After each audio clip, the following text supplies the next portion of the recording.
Você crê que Deus é o autor e mantenedor de toda a criação? Que nada está fora do seu controle?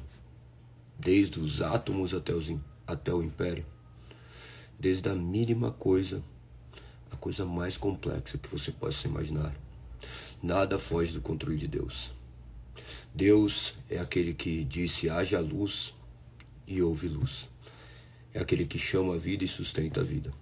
Este é o Deus que nós cremos, o Deus criador, o Deus soberano, aquele que faz tudo conforme o conselho da sua boa vontade, e que nós podemos depositar as nossas esperanças, que você possa confiar em Deus, que hoje mais um dia você possa meditar nas Sagradas Escrituras e ver como em todo tempo Deus é bom. Bom dia a todos, que o nome do Senhor seja glorificado, que o Senhor nos abençoe com mais uma manhã repleta da sua presença, que Ele possa nos direcionar ao conhecimento e à verdade, de forma que o nome dEle seja reluzido dentro de nós e que somente a Ele seja dado toda a honra, glória e majestade. Bom dia a todos.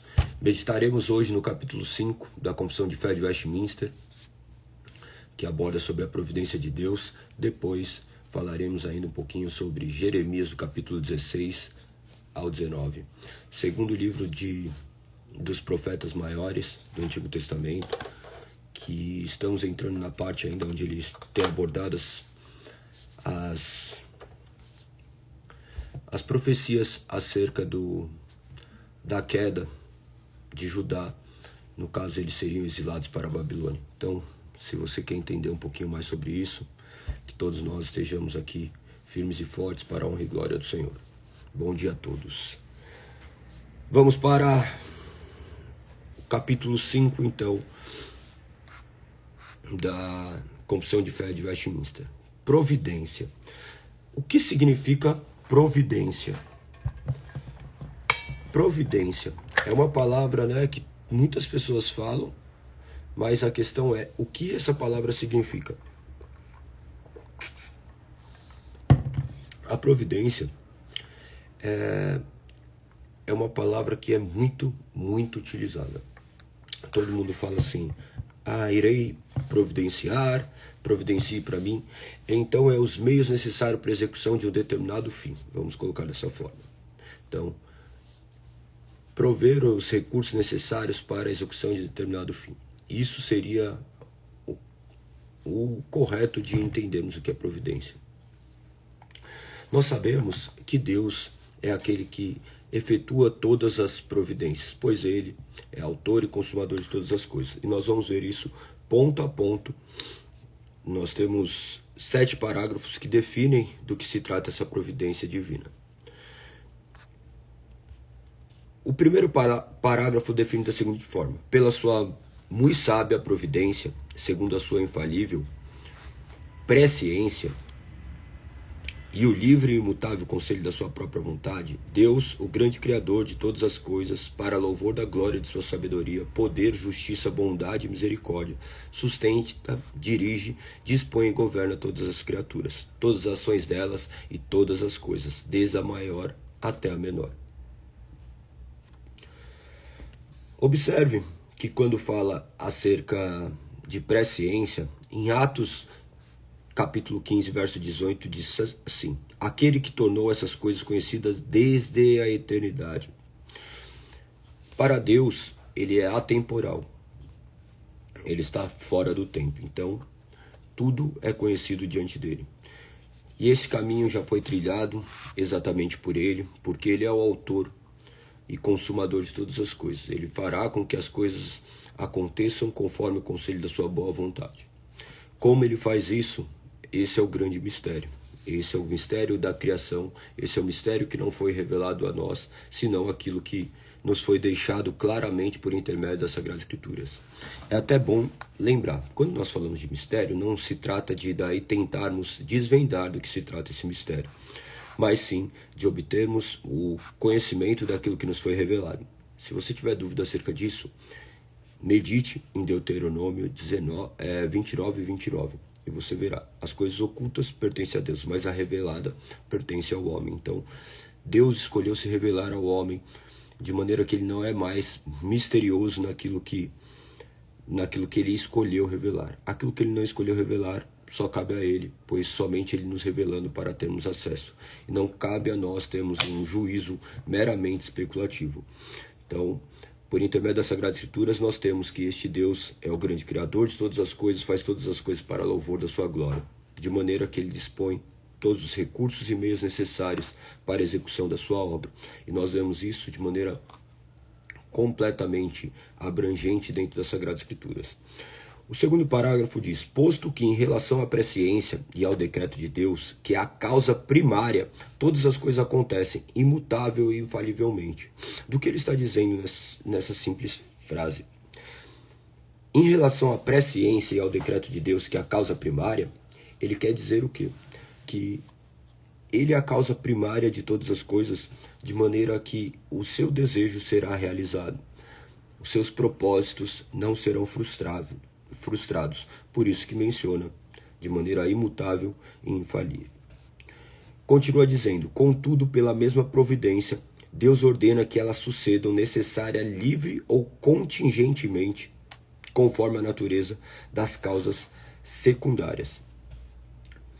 Ele vai fazer com que todas essas coisas aconteçam de maneira do qual livremente ou contingente. O que é contingente? Contingência é como se tivesse a opção de realizar ou não, pode ser mais ou menos assim. Uma ação contingente que poderia ou não acontecer, tá? Então, conforme a natureza dessas causas secundárias. Tudo que for acontecer, pense, está debaixo da sabedoria de Deus. Tem coisas que nós não saberemos a razão, mas nós temos a plena certeza de que todas as coisas cooperam para o bem daqueles que amam a Deus, que nada acontece fora da sua soberana vontade, que ainda os erros, eles são transformados em dádivas nas mãos de Deus. Então pense de uma maneira um pouco mais prática, se as coisas tivessem acontecido somente da forma como você imaginou, como isso ficaria ordenado diante do mundo? Olha quanto desequilíbrio haveria, mas nós sabemos que Deus é sábio, coloca desejos em nosso coração, Deus dirige nossos passos, Deus governa nossas vidas. Claro, nós não somos robôs, nós somos seres do quais nós temos vontades, nós temos desejos, mas nossos desejos são todos inclinados para o mal. De forma que Deus, mediante o agir do teu Santo Espírito, inclina as nossas vontades. Deus faz com que as coisas aconteçam conforme a sua vontade soberana, ainda que para isso Ele transforme algumas coisas dentro do nosso coração. Como isso ocorre? Nós sabemos que é por intermédio do Espírito Santo, único e exclusivamente, mas a forma exata ninguém vai conseguir te falar. Mas seus desejos são inclinados, seus desejos mudam. Aquilo que antes te atraía, agora para você é causa de desprezo. Antes que aquilo causava alegria em você, hoje você tem nojo. Então é justamente essa forma que Deus age em nosso coração por intermédio do Espírito Santo. Um grande mistério da sua criação, mas nós sabemos que da mesma forma que Ele sustenta o dia e a noite, Ele faz com que as águas não invadam o espaço do qual elas foram limitadas, que as chuvas não continuam a cair do céu ininterruptamente, da mesma forma que Ele faz que o sol não fique um segundo a mais na terra do que o determinado, que Ele providencia todo o oxigênio, que Ele faz todas as coisas. Ele faz também com que as coisas ocorram dentro de nós de uma maneira do qual nós não conseguimos descrever. Pensa, o mistério da vida. Ninguém consegue desvendar o mistério da vida. A ciência, por mais evoluída que esteja, construindo robôs com inteligências superiores às do humano, jamais conseguirá criar um homem do qual tem uma cabeça criativa, uma cabeça pensante, uma cabeça sensível a outro homem. É algo sobrenatural que só Deus, na eternidade, poderá nos esclarecer. Se é que precisará alguma coisa ficar claro, porque na eternidade nós estaremos diante dele e contemplaremos a sua face, e isso será a resposta para todas as coisas. Parágrafo 3º. Na sua providência ordinária, o que é isso? No dia a dia, Deus emprega os meios, todavia ele é livre para operar sem eles, sobre eles ou contra ele, segundo o seu arbítrio. Nós manifestamos justamente um Deus completamente livre, livre e soberano, que dispõe das coisas criadas conforme lhe apraz. Deus é o Criador e mantenedor de todas as coisas. Pense, Deus não deve salvação a ninguém. Deus não deveria cuidado a ninguém. Deus cria, Deus faz e Ele mantém. Mas Ele mantém pela sua misericórdia, Ele faz pelo seu inexplicável amor. Tudo que Ele faz é conforme o seu desejo para que Ele seja realizado. De maneira completamente única, e não depende única e exclusivamente de ninguém mais, nem da vontade de nenhum homem, nem de muitos homens. Ou seja, Deus faz tudo conforme seu livre conselho. O parágrafo de número 4 diz: a onipotência, a sabedoria inescrutável e a bondade infinita de Deus de tal maneira se manifestam na sua providência, que essa se estende até a primeira queda, e a todos os outros pecados dos anjos e dos homens. E isso não por uma mera permissão, mas por uma permissão tal que, para seus próprios e santos desígnios. Olha que interessante. Ele está dizendo nesse parágrafo 4º deste capítulo 5, que a onipotência, a sabedoria inescrutável e a bondade infinita de Deus de tal maneira se manifesta na sua providência que se estende até a primeira queda, de forma que todas as coisas acontecem conforme a sua soberana vontade.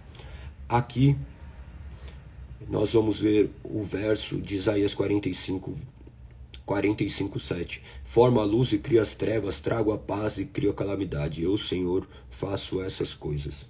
Nós sabemos que nada está fora do controle de Deus.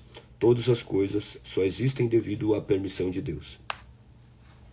E continua dizendo: e a todos os outros pecados dos anjos e dos homens, e isso não por uma mera permissão, mas por uma permissão tal que, para os seus próprios e santos desígnios, sábia e poderosamente os limita. Regula e governa em múltiplas dispensações, mas essa permissão é tal que a pecaminosidade dessas transgressões procede tão somente da criatura e não de Deus, que sendo santíssimo e justíssimo, não pode ser o autor do pecado e nem pode aprová-lo. Então, aqui nós vemos claramente que Deus regula e governa essa múltipla dispensação, de forma que Deus não é de forma alguma o autor do pecado. Pense que o mal é a corrupção do bem. O homem livre se distanciou de Deus. Observe que essa permissão da queda de Adão se trata justamente do ser humano criado, livre para adorar a Deus, mas assim se desviando.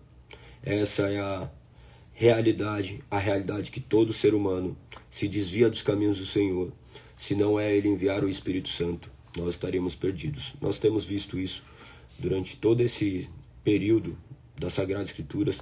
Em todo lugar você vai ver que o homem só se curva diante de Deus justamente porque o Espírito Santo age. Senão o homem estaria completamente perdido, morto em seus delitos e pecados, fazendo aquilo que ele sabe fazer, que é simplesmente fazer o mal.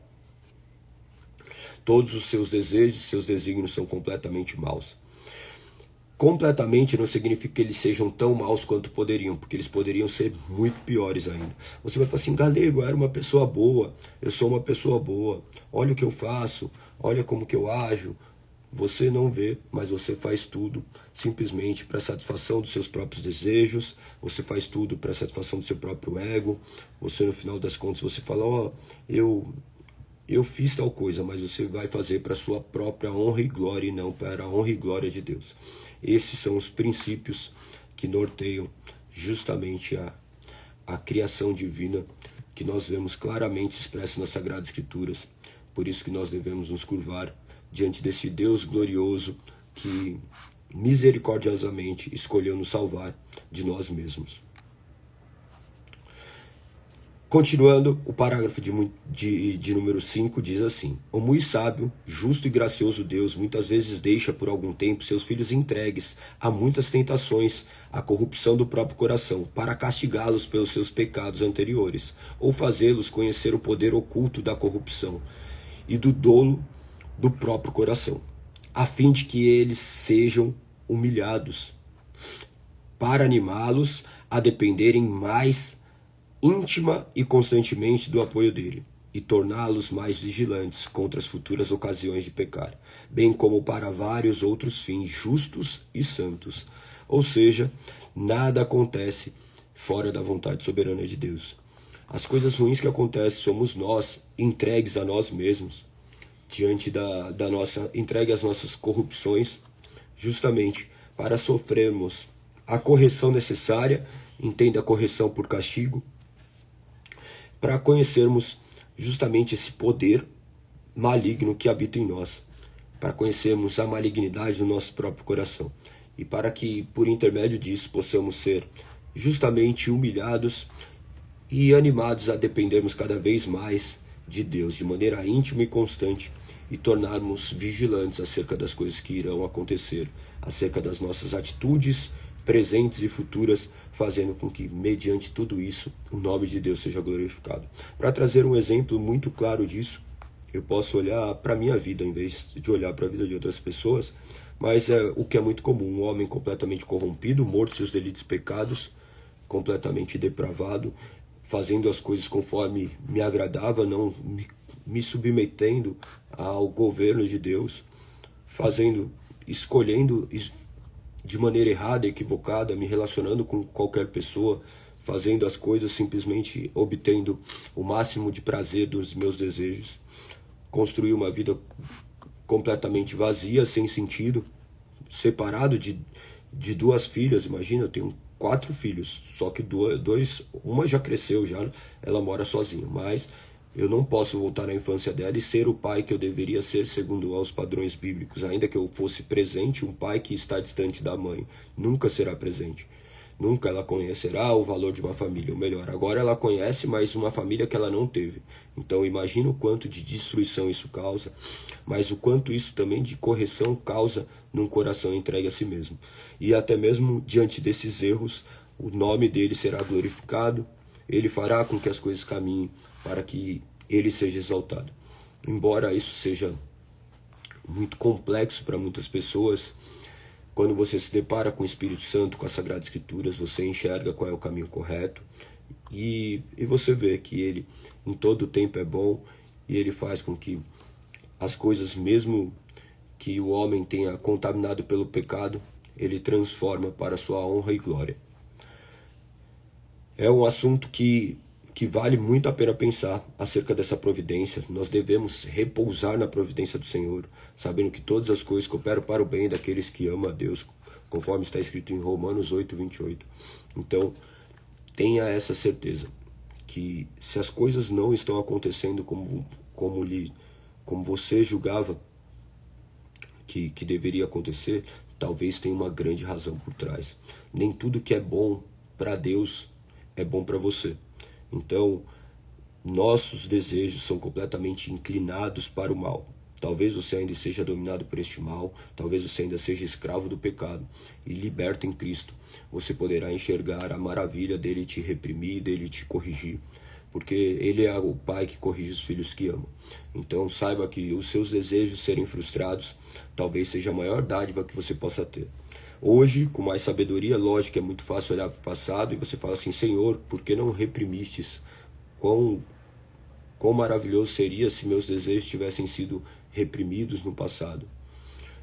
O se não existe, é uma mera possibilidade. A questão é, a partir daqui, eu já sei os desejos que me causaram dores, que causaram mal ao meu redor, então não os praticarei, mas glória a Deus por ele ter me corrigido. Ele sabe o melhor tratamento para minha alma, então eu descanso nisso. E que você possa descansar também, para que você não viva completamente com a sombra do passado. Se você pode corrigir erros do passado, corrija. Se você pode fazer alguma coisa para remediar o passado, faça.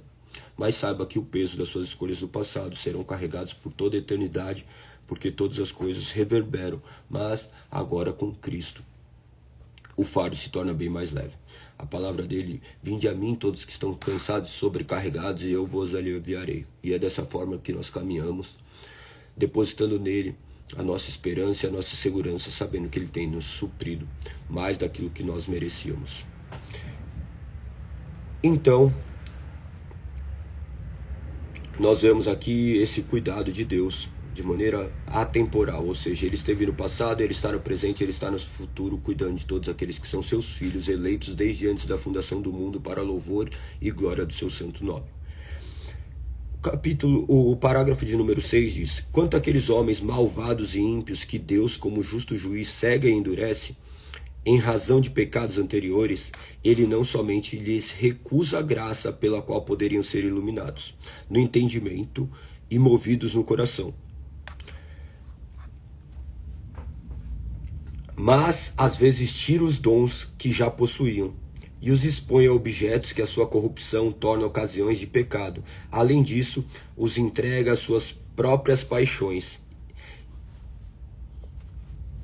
às tentações do mundo e ao poder de Satanás. Assim acontece que eles se endurecem sob as influências dos meios que Deus emprega para o abrandamento dos outros. O que ele está dizendo? Ele está dizendo que aqueles homens malvados e ímpios,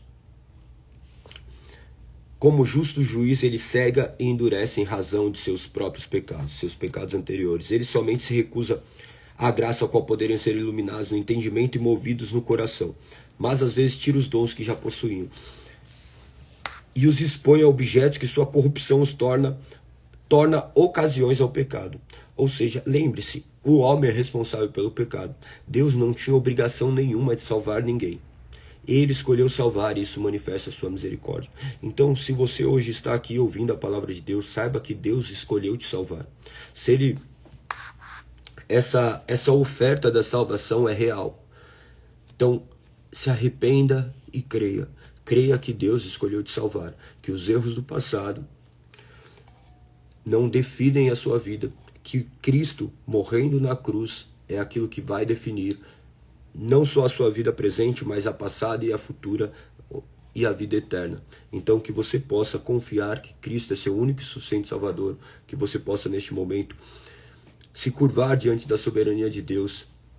Essas pessoas, os quais são mencionados aqui, acerca deste ímpio, este ímpio que um dia fomos nós, por isso que nós estendemos essa palavra de oferta da salvação a toda criatura, sabendo que Deus operará neste coração a regeneração, a transformação que só Ele pode efetuar. Que você possa proclamar esse evangelho, que você possa ser o alvo deste evangelho, que essas palavras possam quebrantar o seu coração, que o seu espírito se curve diante de Deus, soberano Criador, o homem completamente falho, pecador, Cristo, nosso justo Salvador, e o Espírito Santo, nosso eterno Consolador, que agora nos conduz da morte para a maravilhosa vida. Que hoje haja salvação, que hoje haja restauração, que por intermédio dessas palavras seu coração seja transformado, que você se arrependa, que você se prostre diante dele e clame pela sua misericórdia. É muito abrangente, tá? Tem um livro do Piper, eu não li, que chama Providência. É bem grosso assim, ó. Eu não li, eu nem o tenho, mas todo mundo fala que é muito bom, que aborda de maneira muito sábia todos esses quesitos acerca da providência de Deus. Parágrafo de número 7 diz: como a providência de Deus se estende em geral a todos os crentes, também de um modo muito especial ele cuida da igreja e tudo dispõe a bem dela. Ou seja, Deus é o autor e mantenedor da igreja. A igreja não é sustentada por homens. A igreja é sustentada única e exclusivamente por Deus. Não se trata de dogmas humanos, não se trata de vontades humanas. Se trata da vontade soberana de Deus, guiando todas as coisas conforme os seus desígnios. Ele é autor e mantenedor de todas as coisas. Ele é autor e mantenedor da sua vida, então confie em Deus. Se as coisas não estão fáceis, confie em Deus. Se as coisas estão boas, agradeça a Deus e confie em Deus a todo tempo. No final das contas, Deus haverá de providenciar o necessário para a honra e glória do seu próprio nome. Que você possa render glórias ao seu nome e se curvar diante da sua providência, sabendo que ele faz tudo para o bem daqueles que o amam. Esses devem ser os princípios norteadores da sua vida. Conforme nós vimos no livro de Jeremias, nós temos visto aqui ele advertindo o povo e o povo sempre se rebelando. Ele falando para o povo fazer e o povo não fazendo. Este é o ser humano, este é você, este sou eu. Por isso que nós clamamos a ele para que todos os dias nós estejamos sensíveis à voz doce do Espírito Santo. Quando eu menciono a voz doce do Espírito Santo, não se trata de uma voz gritando audivelmente ou até mesmo sussurrando aos meus ouvidos, mas sim do Espírito Santo agindo no meu coração e inclinando as minhas vontades. A voz do Espírito Santo é manifesta claramente por intermédio da sua palavra, e essa palavra, quando lida, ela me condiciona a fazer aquilo que eu não conseguia, a viver aquilo que eu não conseguia. Eu me arrependo e creio e caminho para um lugar diferente. Observe que eu faço isso, eu, ser humano, faço isso, ainda que estava antes morto em meus delitos e pecados, agora, pela providência de Deus, eu consigo obedecê-lo, porque esse Espírito vive dentro de mim e me direciona de forma que seu nome é glorificado. Então, observe esses capítulos aqui que são primordiais também para essa compreensão. Vocês vão verificar, por intermédio de tudo que está escrito, vocês vão ver o homem sempre se afastando de Deus e Deus sempre tentando atraí-lo a uma obediência. Agora você consegue obedecer porque você não é mais escravo do pecado. O homem escravo do pecado não consegue cumprir aquilo que Deus determina. O homem escravo do pecado, ele faz para receber algo. O homem que nasceu de novo, ele faz para a glória de Deus. Ele não faz mais para o seu simples deleite ou como uma barganha buscando simplesmente uma salvação ou qualquer outro benefício. Ele faz para glorificar aquele que deu a sua vida por ele. Aqui no capítulo 16 nós já vamos ver, bem no primeiro verso, onde ele fala para Jeremias não ter nem filhos, de certa forma não se casar naquele lugar, manifestando justamente o que ele haveria de fazer. As doenças que seriam afligidas sobre aquele povo, tudo que iria acontecer. Você vê que ele manifesta que eles morreriam por guerra e fome, seus cadáveres serviriam de alimento para abutres e os animais selvagens. Essas palavras, por vezes, não são lidas nas igrejas, tá? As pessoas não manifestam tudo aquilo que aconteceu no passado, de forma que eles constroem um Deus completamente distorcido, que não corresponde aos Deus das Sagradas Escrituras. Deus é graça, Deus é misericórdia, mas Deus também é justiça. Ele faz aquilo que deve ser feito para a execução do seu glorioso plano. E isso não envolve ser tirano ou sádico, como muitos apontam, mas sim um Deus justo. Imagine que o maior homem que pisou na terra foi Cristo Jesus e morreu da forma como morreu. Imagina quanto mais nós merecíamos, nós que merecemos a condenação eterna, ainda assim nós tivemos um Salvador, um Redentor, e todos aqueles que se negam a se curvar diante dele sofrerão justo juízo, conforme é descrito claramente nas Sagradas Escrituras. E saibam que eles negaram a Deus. Não se trata de Deus não querer salvá-los, se trata sim deles negarem pelas suas próprias atitudes. E não se trata também de nós, que somos salvos pelo Espírito de Deus, que somos regenerados pelo seu Santo Espírito, de nós desejarmos isso. Não, se trata dele mudar os desejos do nosso coração, porque o homem sozinho, ninguém consegue desejar a Deus. O homem busca simplesmente o seu conforto e os recursos necessários para a sua vida ser cada vez mais prazerosa. Somente Deus mudando e inclinando nosso coração para que de fato possamos viver a sua real verdade. No capítulo 16 ainda ele vai manifestar o castigo sobre Judá, de forma que no verso 10 você vai ver o motivo também, o motivo desse castigo. Ele diz assim: quando você anunciar tudo isso ao povo, perguntarão: por que o Senhor decretou essas coisas tão terríveis contra nós? O que fizemos para ser tratados deste modo? Qual foi nosso pecado contra o Senhor nosso Deus? Verso 11. Então você lhe responderá que assim diz o Senhor: seus antepassados me deixaram, adoraram e serviram outros deuses, me abandonaram e não obedeceram à minha lei. E vocês são ainda piores que seus antepassados, seguem os desejos teimosos de seu coração perverso e não querem me ouvir. Por isso os expulsarei dessa terra e os enviarei a uma terra estrangeira, onde vocês e seus antepassados nunca estiveram. Ali poderão adorar deuses dia e noite, e não lhes concederei nenhum favor. Você vê claramente a causa que é o ser humano se afastando de Deus, não obedecendo e não ouvindo.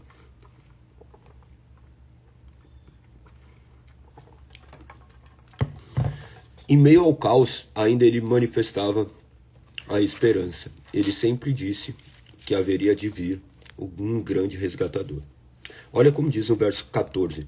Mas está chegando o dia, Senhor, em que ao fazer um juramento ninguém mais dirá: tão certo como vive o Senhor, que tirou o povo de Israel da terra do Egito. Em vez disso dirá: tão certo como vive o Senhor, que trouxe o povo de Israel de volta da terra do norte e de todas as nações onde os havia exilado. Pois eu os trarei de volta à terra que dei a seus antepassados. Agora, porém, envio muitos pescadores que os pescarão, diz o Senhor, e envio caçadores que os caçarão nos montes, nas colinas e nas cavernas. Observe que aqui nós poderemos ver uma referência justamente a Cristo falando e chamando os seus apóstolos, que em sua maioria também eram pescadores, e falava que eles seriam agora pescadores de homens, de forma que eles proclamariam essa palavra e Deus faria com que aqueles que fossem chamados à vida se alimentassem dessa palavra e fossem trazidos justamente ao seu meio, atraídos pela sua maravilhosa graça. Continua dizendo, verso 17, eu os observo de perto e vejo cada pecado. É impossível se esconderem de mim. Eu os castigarei em dobro por todos seus pecados, pois contaminaram minha terra com imagens sem vida de seus ídolos repulsivos e encheram minha terra com suas práticas detestáveis. Observe que mesmo diante dos inúmeros pecados, Deus ainda escolhe salvar. Quando ele diz, eu observo o pecado, é impossível se esconderem de mim, essa é a realidade. Todos os pecados, ainda que ocultos aos olhos dos homens, são feitos claramente aos olhos de Deus. Nossos pensamentos, nossas ações e nossas omissões, nada está oculto diante dos olhos do Senhor. Imagina Deus sabendo de tudo que você é, de tudo que você faz, ainda assim escolher te amar. Olha como Ele é bom. Olha como Ele é bom. Toda vez que eu me deparo com essas palavras quebrantam meu coração e mostram realmente o quanto eu sou miserável, o quanto eu necessito de um grande Salvador, porque eu sou um miserável pecador. Eu peco em palavras, em ações e em omissões. Todos nós pecamos. A questão não é se você peca, a questão é se eu peco, porque o pecado dos outros não poderia me condenar. Mas os meus pecados, por mínimos que possam aparentar aos olhos de outros, são mais do que suficientes para me condenar, mas foram também objetos da condenação do único homem inocente que pisou nessa terra, o único que não deveria sofrer nenhuma dor, o único que não deveria sofrer nenhuma injustiça, sofreu por todas as minhas dores. Imagine que Cristo, nosso Senhor, sofreu cuspes, tapas, chicotes, pedras, todas as aflições que você imaginar, xingamentos, desprezos. Ele habitou neste corpo humano e sofreu tudo isso. E ele não sofreu pela sua própria culpa, ele sofreu pela minha e pela sua. A culpa que recaía sobre nós, ele carregou. Então, não sei como você lidar com isso, mas isso deveria ser objeto de você ficar completamente quebrantado e se curvasse diante dele, sabendo que ele é aquele que entrou à frente da morte para que você pudesse subir aos céus. Esse é o nosso Deus, esse é nosso Senhor. Tudo que você lê nas Sagradas Escrituras deve ser remetido a Cristo. O centro das Sagradas Escrituras é Cristo. Tudo acontece por conta de Cristo e para a glória de Cristo. Ele escolheu nos salvar. Então, nós vemos aqui essas histórias que são histórias assustadoras, mas refletem a natureza humana pecadora pior do que nós imaginamos. Nós temos visto milhares de coisas acontecendo no mundo, só que nossos olhos estão cauterizados para este mal. Então que nós possamos ser justamente iluminados pelo Espírito para que possamos enxergar não o tamanho da maldade do mundo, mas o tamanho da maldade que habita em nós, para rendermos glórias a Ele e ofertarmos o Evangelho a toda criatura, sabendo que dentre todos os pecadores, cada um de nós somos os piores e nós devemos, portanto, reconhecermos que nós não somos merecedores e dignos dessa salvação. Por isso que nós glorificamos o nome dele e pedimos para que ele salve todas as pessoas que estão ao nosso redor, clamamos e ofertamos esse evangelho de salvação, sabendo que ele é capaz de salvar todo aquele que nele crê. Então, que o evangelho seja pregado por você também, que você também seja um pescador de almas. Continuando, você vai ver a partir do verso 19, ele manifestando algumas palavras ali de salvação. O verso 21 diz: o Senhor diz, agora lhe mostrarei meu poder, agora lhe mostrarei minha força. Finalmente entenderão e saberão que eu sou o Senhor. Ele manifesta ainda no verso 20, que também é muito interessante. Ele fala justamente, ele estava apontando como que esses antepassados viveram. E ele diz, acaso alguém pode fazer seus próprios deuses? De maneira nenhuma, são deuses verdadeiros. Imagina que Deus não foi criado por alguém. Deus é o eterno Criador, aquele que mantém todas as coisas. Somente assim poderia ter essa definição de Deus. Imagine que nós vivemos num conceito social onde muitas pessoas se curvam de milhares de deuses que são meramente criações humanas, o qual eles nada podem fazer. Deus não está guerreando com ninguém. Ele já venceu a morte. Na segunda vinda será a consumação. Então não precise ter medo de outros deuses, porque esses deuses são falsos. Que você se curve diante do único Deus real. Não existe essa briga, essa dicotomia entre o bem e o mal. Existe somente hoje o bem supremo, que é Deus. Claro que o mal habita já dentro de nós, tá? O mal é a ausência de Deus dentro de nós. Deus, ele não tem inimigos páreos para ele, tá? Não existe essa briga equilibrada. As pessoas constroem até o símbolo do yin e yang, é o bem e o mal, como se fosse metade. Não se trata disso, tá? O mal é a ausência justamente de Deus. O mal foi vencido na cruz do Calvário.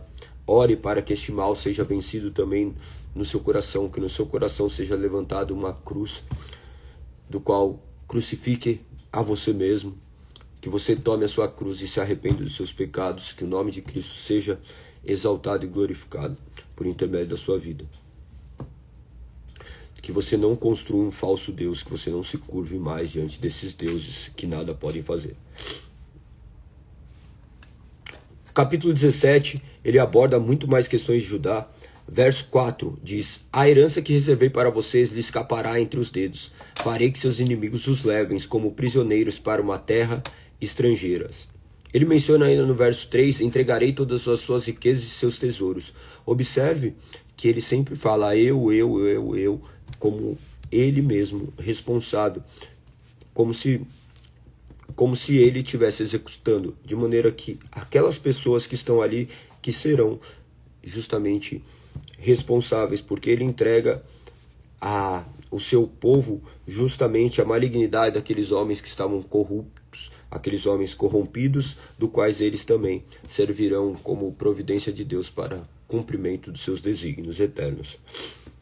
A partir do verso 5 diz: assim diz o Senhor, maldito é quem confia nas pessoas que se apoiam na força humana e afasta seu coração do Senhor. Observe do que se trata isso. O homem deve confiar única e exclusivamente no Senhor. Você fala assim, mas eu não vou confiar em pessoas. Não se trata de confiar ou não, lógico, né? Existe o mínimo de confiança. Imagina um homem sem confiança, ele é completamente... fica neurótico, né? Não se trata disso, mas você confiar única e exclusivamente no Senhor. Confiar nas pessoas, você Você não é que é proibido, mas essa confiança deve ser uma confiança do qual ela não sobrepõe a confiança que você tem no Senhor. Porque imagina que até mesmo pessoas ruins que nos traem, nos fizeram coisas ruins, elas também são providências de Deus. Então confie no Senhor diante de todas as adversidades. É muito importante contar esses detalhes, porque talvez você lê algumas coisas de maneira literal e pode dar uma bugada. A Bíblia deve ser lida. Antes de você ler, você deve sempre orar ao Senhor. Fala, Senhor, comunica essas palavras ao meu coração, aplica essas verdades à minha vida, que eu possa compreender essas palavras sejam de fato luz para a minha vida.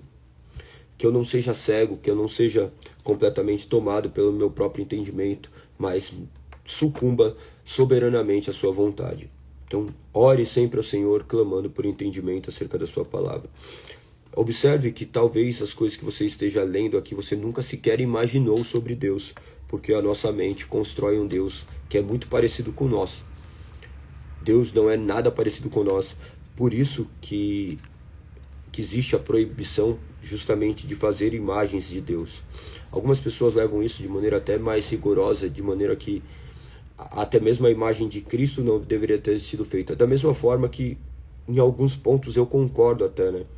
Porque se você for ver qual é a imagem de Jesus, você constrói um loiro de olhos azuis, uma construção completamente europeia, humana, e o homem tem como imagem justamente esse ser que foi aí promulgado. De fato que nós sabemos que ele era um ser comum, que se perdia em meio à multidão.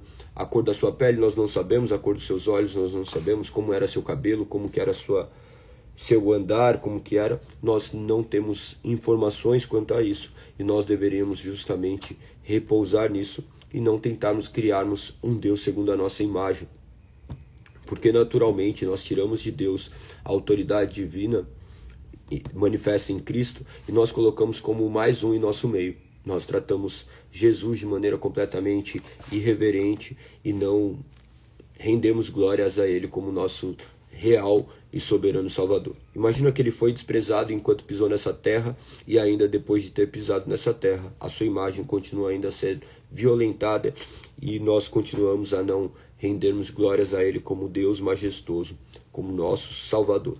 Então tudo isso deve ficar muito latente em nós e ser objeto de reflexão. Um verso que vocês devem decorar está em Jeremias 17:9, diz: o coração humano é mais enganoso que qualquer coisa, é extremamente perverso. Quem sabe de fato o quanto é mau? Observe que aquele coração que você pinta todo belo é uma construção humana. Deus, o Criador do coração, fala justamente que seu coração é extremamente perverso. Não porque ele fez perverso, porque tudo que ele fez era bom. Mas quando o homem peca, o homem, em sua integridade, se torna completamente corrompido. Não tão corrompido quanto deveria ser, quanto poderia ser, porque o Espírito de Deus ainda reina sobre a terra e continua reinando, e mediante as suas providências ele não permite que nós sejamos tão ruins quanto poderíamos. Mas nosso coração é completamente enganoso e extremamente perverso. Você não consegue sondar o quanto você é mau. Imagina que do dia para a noite toda a história muda. Nós temos milhares de histórias aí que pessoas estavam sóbrias, da noite para o dia, surtam e cometem atrocidades inexplicáveis. Eu não sei se eu falei aqui, mas, por exemplo, daquela mulher da Ioque, pega o marido e pica ele, por mais que ele tenha feito sei lá o que, nada poderia justificar tamanha barbárie. Mas são pessoas que aparentemente estavam bem, comuns, mas se enganaram, foram seduzidos pelos desejos do seu coração, os desejos malignos. Então, preste muita atenção acerca disso tudo. Da mesma forma que um homem está ali, num relacionamento maravilhoso, ele é seduzido por uma mulher, vai lá e traz destruição para sua família. Um homem que está ali no seu trabalho, recebendo seu salário, e ele é seduzido pela sua ganância, ele vai e toma aquilo que não é dele, é dispensado, depois preso. Quantas coisas acontecem diante disso? Uma mulher que está ali, tem o seu marido, um homem flerta com ela, manda uma mensagem no Instagram, ela vai lá e comenta, destrói seu casamento. Observe, então, sempre as Sagradas Escrituras, observe o que a palavra diz, sonde o seu coração para que você não se perca em você mesmo. O verso 10 diz: Eu, Senhor, examino o coração e provo os pensamentos, dou a cada pessoa a devida recompensa de acordo com suas ações. Verso 13: Ó Senhor, esperança de Israel, todos que se afastarem de ti serão envergonhados, serão enterrados no pó da terra, pois abandonaram o Senhor, a fonte de água viva. Observe que não se trata de Deus abandoná-los, mas deles abandonarem ao Senhor, pois sabendo quem é Deus, eles não se curvam diante dessa grandiosidade. Eles escolhem esse caminho da perdição. Verso 14 diz: O Senhor, se me curares, serei verdadeiramente curado, se me salvares, serei verdadeiramente salvo. Louvo somente a ti. As pessoas zombam de mim e dizem: Onde está a mensagem do Senhor? Por que suas profecias não se cumprem? Senhor, não abandonei meu trabalho como pastor do teu povo, não pedi que enviasse calamidades. Ouvistes tudo o que eu disse. Senhor, não me aterrorizes, somente tu és meu refúgio no dia da calamidade. Nós vemos aqui também Jeremias confiando no Senhor soberanamente. Ele vai tratar mais algumas questões. Vamos para o verso 18. Mas, calma que eu tenho aqui uma questão que eu fiz um adendo. Verso 27 diz assim, ó: Mas se vocês não me ouvirem e não guardarem o sábado como dia santo, e nesse dia trouxerem cargas de mercadoria pelos portões de Jerusalém, como nos outros dias, porei fogo nestes portões. O fogo se espalhará até os palácios e os consumirá, e ninguém será capaz de apagar as chamas. Nós vemos justamente aqui, a partir desse verso 19, você vai ver que Deus tinha pedido para que ele fosse junto ao portão e observasse o que estava acontecendo e ele dissesse justamente a mensagem do Senhor ali, advertindo acerca do que eles faziam. Eles pervertiam tudo aquilo que Deus tinha ordenado por intermédio da sua palavra, eles se recusavam a dar ouvidos justamente ao que o Senhor dizia e não aceitavam a disciplina do Senhor. Daí ele manifesta essas palavras. Essas palavras não são meras palavras. Porei fogo nesses portões, o fogo se espalhará até os palácios e os consumirá. Ninguém será capaz de apagar as chamas. Isso daqui foi exatamente o que aconteceu. Aquele palácio foi justamente consumido pelas chamas, conforme Deus havia predito antes. Se você for ver, você vai encontrar essas definições ali em 2 Reis, capítulo 25, verso 9. Vocês leram, mas talvez não tenham se atentado a isso. Eu gostaria até de ler novamente. 2 Reis, capítulo 25, verso 9. Aqui, ó. Está escrito assim. Vamos ler a partir do 8. Em 14 de agosto daquele ano, o 19º do reinado de Nabucodonosor, Nebuzaradã, capitão da guarda de oficial do rei da Babilônia, chegou a Jerusalém, queimou o templo do Senhor, o palácio real e todas as casas de Jerusalém, pôs fogo em todos os edifícios importantes da cidade. Depois supervisionou o exército babilônio a demolição de todos os muros de Jerusalém. Até aqui. Então nós vemos claramente o que aconteceu. Olha como que são as coisas. Você vai ver, você está lendo Jeremias. Intuitivamente, você vai ter que olhar para trás na Bíblia. Muitas páginas, quase 700 páginas para trás. E você imagina que está no passado. Não se trata disso. Lembra que a Bíblia não é um livro cronológico. E lógico, nós estamos lendo agora os profetas, que eles estão inseridos dentro de determinadas situações. Então aqui dentro de Reis, nós vamos ver a maneira como foi profetizado e como as coisas aconteceram. Então nós vemos a promessa e o cumprimento daquilo que foi dito por Deus. E nós vamos ver também depois o incêndio também ocorrendo 70 anos depois de Cristo, destruindo o templo. Nós vemos então as profecias acontecerem conforme Deus disse. Isso traz cada vez mais autoridade para tudo aquilo que ele fala. Não se esqueça, essas palavras são reais e verdadeiras, tudo que ele disse se cumpriu e continuará se cumprindo. Então se curve diante deste Deus que fala e acontece. Ele dá ordem e as coisas e as coisas vêm à existência.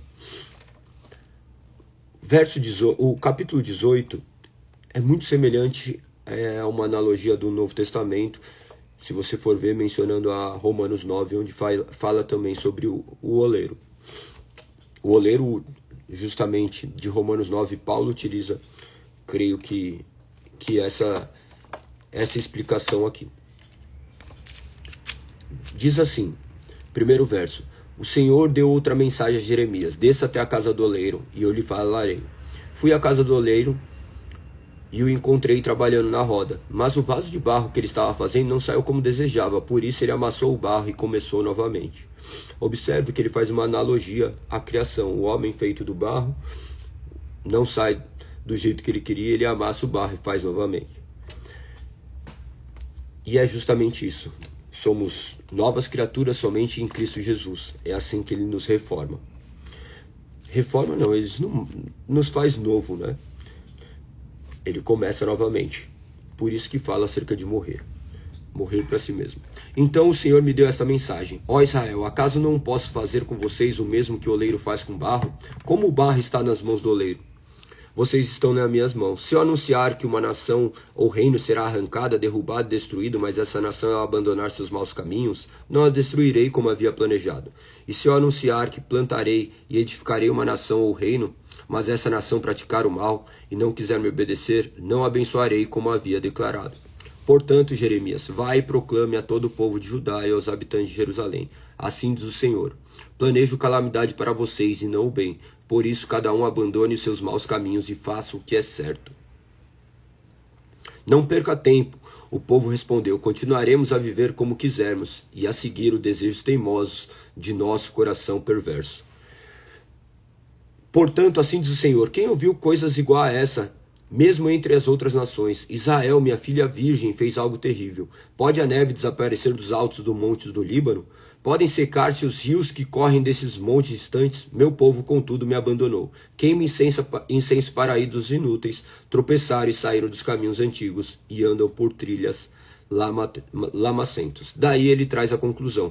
Portanto, sua terra ficará desolada, será um monumento à sua tolice. Todos que passarem por lá ficarão pasmos e balançarão a cabeça em espanto. Espalharei meu povo diante de seus inimigos como o vento leste espalha o pó. Darei as costas para eles e não os ajudarei em sua calamidade. O que faz com pessoas verdadeiras? Matam, justamente que nem fizeram com Cristo. Nós vemos aqui a conspiração contra Jeremias a partir do verso 18. Então o povo disse: vamos planejar um jeito de nos livrarmos de Jeremias. Temos vários sacerdotes e também homens sábios e profetas. Não precisamos que ele nos ensine a lei, não precisamos de seus conselhos e profecias. Vamos espalhar boatos a seu respeito e ignorar o que ele diz. Nós vemos aqui então o povo fazendo justamente isso. Depois vocês vão ler essas frases aqui, vocês vão ver Jeremias também manifestando a justiça de Deus e a justiça contra o pecado, com palavras ali bem duras, mas observe que não se trata da ira de Jeremias, mas depositando justamente no Senhor como o único e suficiente retribuidor da injustiça, não querendo ele ser o autor disso. Mas você vê ele chorar por este povo, mas você vê também ele estar de acordo com o justo julgamento de Deus. Capítulo 19, o último capítulo de hoje, diz assim: assim me disse o Senhor, vai e compre um vaso de barro, depois peça a alguns líderes do povo e dos sacerdotes que o acompanhem. Vá ao depósito de lixo do vale de Ben-Rimon, que fica junto ao portão dos cacos, e proclame essa mensagem. Ouça essa mensagem do Senhor, reis de Judá e habitantes de Jerusalém. Assim diz o Senhor dos exércitos de Deus de Israel: trarei calamidade sobre este lugar, calamidade tão terrível que fará tinir os ouvidos de quem ouvir a respeito. Pois o povo me abandonou e transformou este vale num lugar de perversidade. Queimam incenso a deuses estrangeiros, ídolos até então desconhecidos dessa geração de seus antepassados, dos reis de Judá. Encheram este lugar com sangue de crianças inocentes. Construíram lugares de adoração a Baal e lhe queimaram os filhos como sacrifício. Jamais ordenei tamanha maldade. Nunca me passou pela mente. Nós vamos ver aqui algo completamente destruidor, né? que olha e você não tem como defender justamente o homem em sua maldade a ponto de sacrificar seus próprios filhos, de queimar seus próprios filhos. Aqui vocês depois procurem ler, vocês buscarem informações acerca desse vale de Ben-Rimon, que depois é substituído ali no Novo Testamento, você vai ver, é de Gená, que é uma relação ao inferno, que é relação a esse fogo. Por isso que quando nós abordamos acerca do fogo, o fogo muitas vezes é utilizado mais para a questão de condenação, e por vezes nós cantamos um monte de canções que falam acerca deste fogo, porque acha bonitinho, mas o fogo é justamente referente à condenação eterna. A grande maioria das vezes do quais é mencionado o fogo, ele não está atrelado a uma purificação, mas ele está atrelado justamente ao juízo de Deus.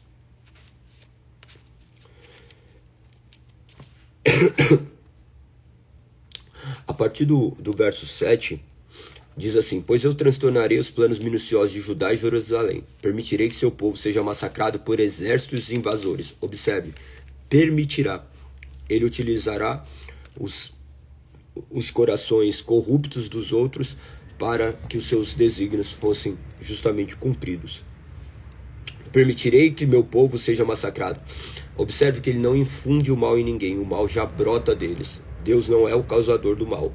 Permitirei que o povo seja massacrado por exércitos invasores e deixarei seus cadáveres para servirem de alimento para os abutres e os animais selvagens. Transformarei Jerusalém em um monte de escombro e será um monumento à sua tolice. Todos que passarem por lá ficarão pasmos e abrirão a boca de espanto quando virem suas ruínas. Farei os inimigos cercarem a cidade até que acabe toda a comida. Então os que estiverem presos dentro dela comerão os próprios filhos e filhas, serão levados ao mais absoluto desespero. É chocante tudo isso, né?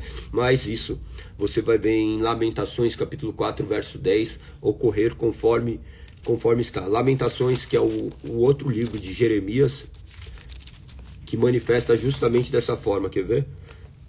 Lamentações 4:10 aparece assim: mulheres de bom coração cozinharam os próprios filhos, elas o comeram para sobreviver ao cerco. Foi justamente o que aconteceu.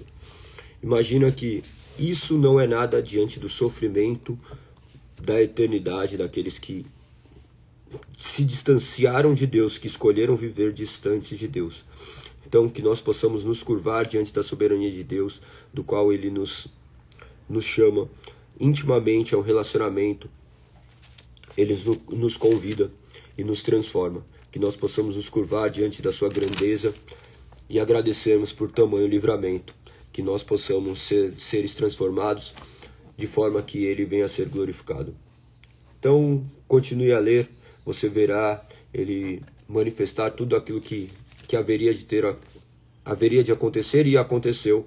Ele diz nos versos finais, do 14 em diante: então Jeremias voltou de Tofete, onde havia anunciado essa mensagem, e parou diante do templo do Senhor. Ali disse ao povo: assim diz o Senhor dos Exércitos, o Deus de Israel: trarei calamidade sobre essa cidade, sobre os povos ao redor, conforme prometi, pois vocês se recusaram teimosamente a me ouvir. Que você não se recuse teimosamente a ouvir ao Senhor. Antes existiam os profetas que anunciavam. Hoje você tem uma palavra e você mantém ela fechada. É a mesma coisa de você negar tudo aquilo que Ele tem dito. Que você possa ler a sua palavra e compreender, por intermédio da iluminação do Santo Espírito, do que Ele diz. Que nossos ouvidos sejam abertos e nossos olhos também, para que possamos, de fato, nos curvarmos diante dele. Como diz o Edu, amanhã temos culto, conforme ele escreveu. Avenida dos Bandeirantes, 1440, muito bem lembrado. 9h30 inicia o café da manhã. Convido todos vocês a estarem lá conosco. Que o nome do Senhor seja exaltado e glorificado. Leve um amigo contigo, convide seus amigos, convide seus parentes. Saiba que você apenas convida, quem vai atrair as pessoas é o Espírito Santo, é mediante o poder de Deus. Mas que estejamos lá mais um dia para a honra e glória do Senhor. Você está mais do que convidado a viver a igreja conosco. Glorificado seja o nome do Senhor por todos que fazem parte disso, que têm vivido isso conosco. que possamos continuar essa leitura. Pensa que grande maioria das pessoas sequer leem as Sagradas Escrituras uma vez na vida. Nós temos por objetivo ler constantemente, ler todos os anos, no mínimo uma vez as Sagradas Escrituras, para a honra e glória do Senhor. A única forma de sermos conhecedores da sua palavra é por intermédio da leitura. Você nunca viu ninguém ser iluminado com o Espírito Santo, ter sido cheio do Espírito Santo e falado as palavras de cor. Você sempre vê o Espírito Santo ser associado à completa bagunça, a balbúrdias, a difamações ao nome de Deus. Você nunca vê uma pessoa que fala que é cheia do Espírito Santo saber a Bíblia de cor. Você vê justamente pessoas que estão profanando contra o nome de Deus. Não que a Bíblia, simplesmente por si só, sem o Espírito Santo, tenha eficácia. Nós cremos justamente no poder do Espírito Santo agindo em meio à sua soberana palavra. A Bíblia, decorada por si só, são apenas letras, mas providas do Espírito Santo são vida e vida em abundância. Que você tenha vida, que o Espírito Santo te direcione, que o nome do Senhor seja exaltado e glorificado. Tamo junto, espero vocês amanhã, para quem eu vou ver, para quem eu não irei ver. Amanhã estaremos aqui, 5h59, mais um dia para a honra e glória do Senhor, do capítulo 20 ao 23 de Jeremias e a Confissão de Fé de Westminster, capítulo 6. Perfeito? Tamo junto, um beijo no coração, até amanhã. Fui!